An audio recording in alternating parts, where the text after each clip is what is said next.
रथ सप्तमी व्रत कथा। राजा युधिष्ठिर ने पूछा, भगवन, आपने सभी उत्तम फलों को देने वाली माघ स्नान का विधान बतलाया, परंतु जो प्रातः काल स्नान करने में समर्थ न हो तो वह क्या करे? स्त्रियां अति सुकुमार होती हैं, वे किस प्रकार माघ स्नान का कष्ट सहन कर सकती हैं?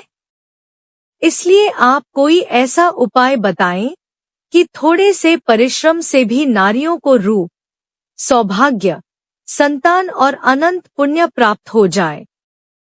भगवान श्री कृष्ण बोले, महाराज, मैं अचला सप्तमी का अत्यंत गोपनीय विधान आपको बतलाता हूँ, जिसके करने से सब उत्तम फल प्राप्त हो जाते हैं। इस संबंध में आप एक कथा सुने।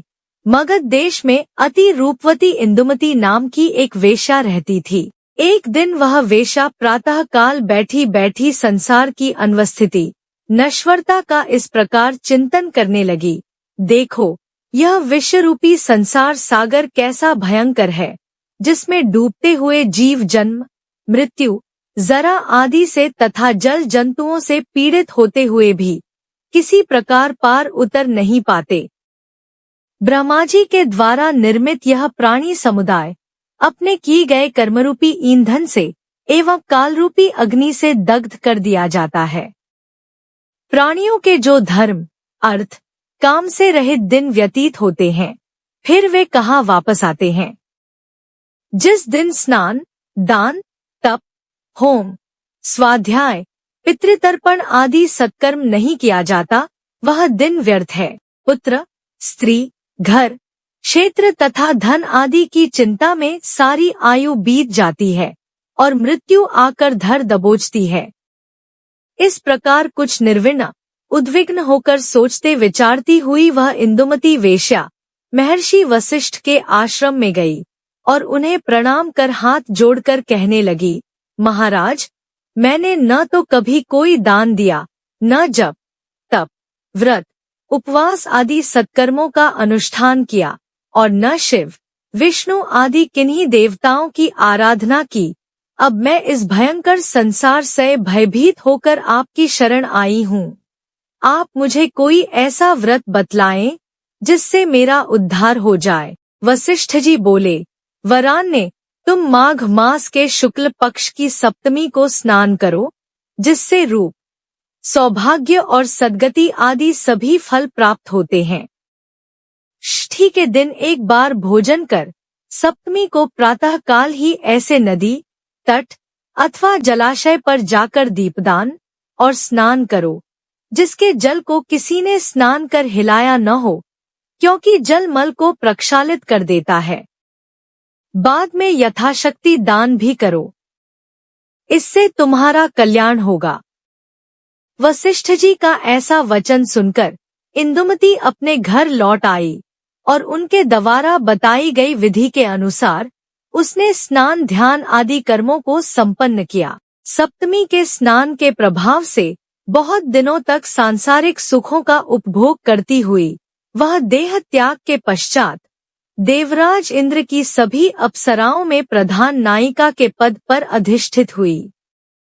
यह अचला सप्तमी संपूर्ण पापों का प्रशमन करने वाली तथा सुख सौभाग्य की वृद्धि करने वाली है। राजा युधिष्ठिर ने कहा, भगवन, अचला सप्तमी का महात्म्य तो आपने बतलाया, कृपा कर अब स्नान का विधान भी बतलाएं। भगवान श्री कृष्ण बोले, महाराज, षष्ठी के दिन एक समय भोजन करके सूर्य नारायण का पूजन करे। यथासंभव सप्तमी को प्रातः काल ही उठकर नदी या सरोवर पर जाकर अरुणोदय आदि बेला में बहुत सवेरे ही स्नान करने की चेष्टा करे। सुवर्ण, चांदी अथवा ताम्र के पात्र में कुसुम की रंगी हुई बत्ती और तिल का तेल डालकर दीपक प्रज्वलित करे। उस दीपक को सिर पर रखकर हृदय में भगवान सूर्य का इस प्रकार ध्यान करे, नमस्ते रुद्ररूपाय रसानां पत्ये नमः, वरुणाय नमस्तेस्तु हरिवास नमोस्तुते, यावज्जन्म कृतं पापं मया जन्मसु सप्तसु, तन्मे रोग च शोक च माक्री हन्तु सप्तमी।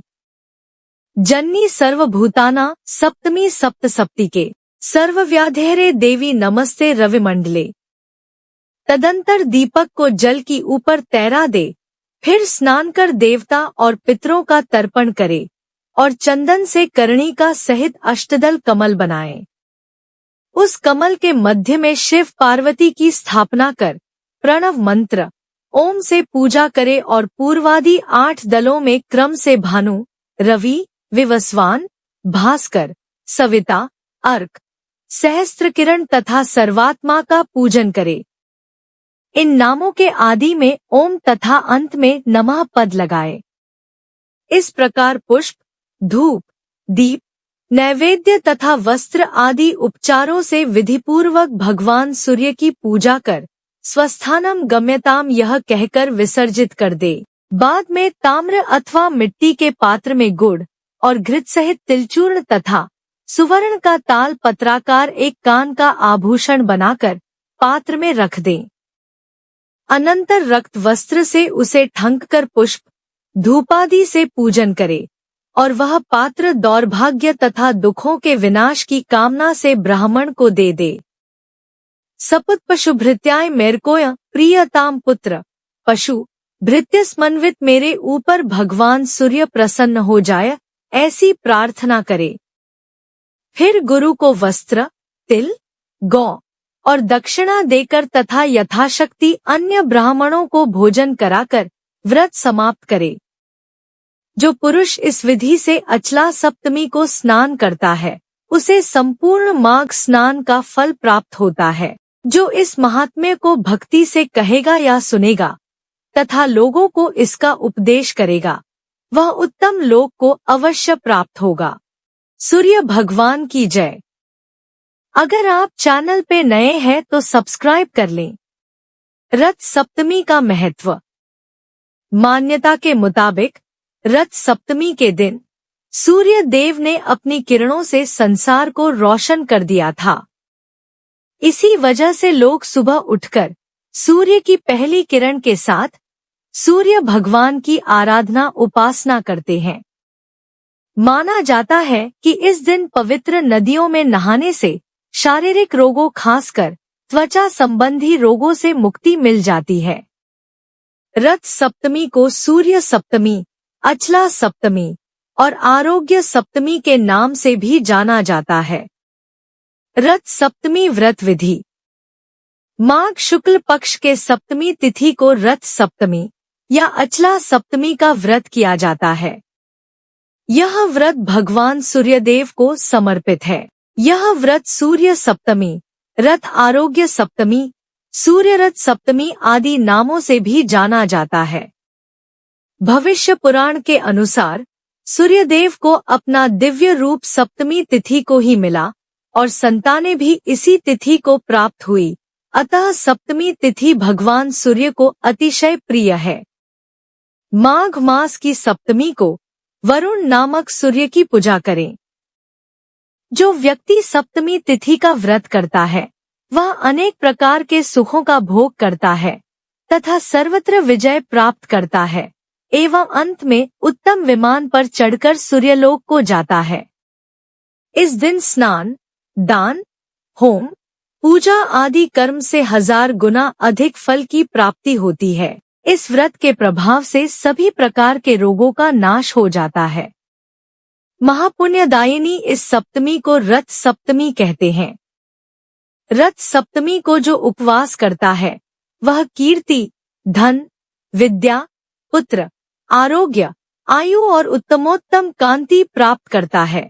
रथ सप्तमी पूजन सामग्री। शिव पार्वती का चित्र अथवा मूर्ति, पुष्प, धूप, दीप, चांदी, ताम्र अथवा स्वर्ण, केसर, चंदन, लाल चौकी अथवा लकड़ी का पटरा, लाल रंग से रंगी हुई रुई की बाती, तिल का तेल, नैवेद्य। दान के लिए इस तिथि को व्रत कर घृत, दही, जल और पुष्पों से स्वामी कार्तिकेय को दक्षिण की ओर मुख करके अर्घ्य देना चाहिए। पात्र, ताम्र अथवा मिट्टी का, गुड़, घृत मिश्रित तिलचूर्ण, एक कान का आभूषण, ताल पत्राकार स्वर्ण का, लाल वस्त्र, तिल वस्त्र। माघ मास के शुक्ल पक्ष की पंचमी तिथि को सात्विक भोजन करें। षष्ठी को उपवास करें और सप्तमी को पारण करने का विधान है। वस्तुतः षष्ठी को उपवास करके पंचोपचार विधि से सूर्य नारायण की पूजा करें। सप्तमी को सूर्योदय से पूर्व उठकर किसी नदी अथवा जलाशय में जाकर स्नान करें। स्नान के बाद सुवर्ण, चांदी अथवा ताम्र यथाशक्ति अनुसार के पात्र में लाल रंग की रंगी हुई बत्ती और तिल का तेल डालकर दीपक प्रज्वलित करें। उस दीपक को सिर पर रखकर भगवान सूर्य का ध्यान करें और निम मंत्र का उच्चारण करें। नमस्ते रुद्ररूपाय रसानां पत्ये नमः। वरुणाय नमस्तेस्तु हरिवास नमोस्तुते। यावज्जन्म कृतं पापं मया जन्मसु सप्तसु। तन्मे रोग च शोक च माक्री हन्तु सप्तमी। जन्नी सर्वभूताना सप्तमी सप्तसप्तिके। सर्वव्याधेरे देवी नमस्ते रविमंडले। उसके बाद दीपक को जल में प्रवाहित कर दें। फिर स्नान कर देवता और पितरों का तर्पण करें। चौकी अथवा लकड़ी के पटरे पर बाद लाल चंदन से कर्णिका सहित अष्टदल कमल बनाएं। उस कमल के बीच में शिव पार्वती की स्थापना करें। अब सबसे पहले धूप, दीप, अक्षत, चंदन, पुष्प, वस्त्र तथा नैवेद्य से शिव पार्वती की पूजा करें। साथ में ओम मंत्र का जाप करें। इसके बाद 8 कमल दल में अलग अलग 8 नामों से धूप, दीप, अक्षत, चंदन, पुष्प, वस्त्र तथा नैवेद्य से सूर्य की पूजा करें और मंत्र का उच्चारण करें। ओम भान्वे नमः, ओम रव्ये नमः, ओम विवस्वाने नमः, ओम भास्कराय नमः, ओम सविताय नमः, ओम अर्क नमः, ओम सहस्त्रकिरणे नमः, ओम सर्वात्मा नमः। व्रत कथा को सुने अथवा सुनाएं। कथा के बाद हाथ में अक्षत लेकर निम मंत्र के द्वारा विसर्जन करें। स्वस्थानम गम्यताम। अक्षत को शिव पार्वती तथा अष्टदल कमल पर छोड़ दें। अब ताम्र अथवा मिट्टी के पात्र में गुड़ और घृत सहित तिलचूर्ण तथा सुवर्ण का ताल पत्राकार एक कान का आभूषण बनाकर पात्र में रखें। लाल वस्त्र से उसे ठंक दें। अब पुष्प धूपादि से पूजन करें और वह पात्र दौर्भाग्य तथा दुखों के विनाश की कामना से ब्राह्मण को दे दे। दोनों हाथ जोड़कर मंत्र के द्वारा भगवान सूर्य की प्रार्थना करें। सपुत पशुभृत्याय मेरकोयं प्रियताम। अर्थ, पुत्र, पशु, भृत्य समन्वित मेरे ऊपर भगवान सूर्य प्रसन्न हो जाया। प्रार्थना के बाद गुरु को वस्त्र, तिल और दक्षिणा प्रदान करें। यथाशक्ति अन्य ब्राह्मणों को भोजन कराकर व्रत समाप्त करें। भगवान सूर्यदेव की जय। वीडियो अच्छी लगी हो तो प्लीज लाइक एंड शेयर और अगर आप चैनल पे नए हैं तो सब्सक्राइब जरूर कर लें। धन्यवाद।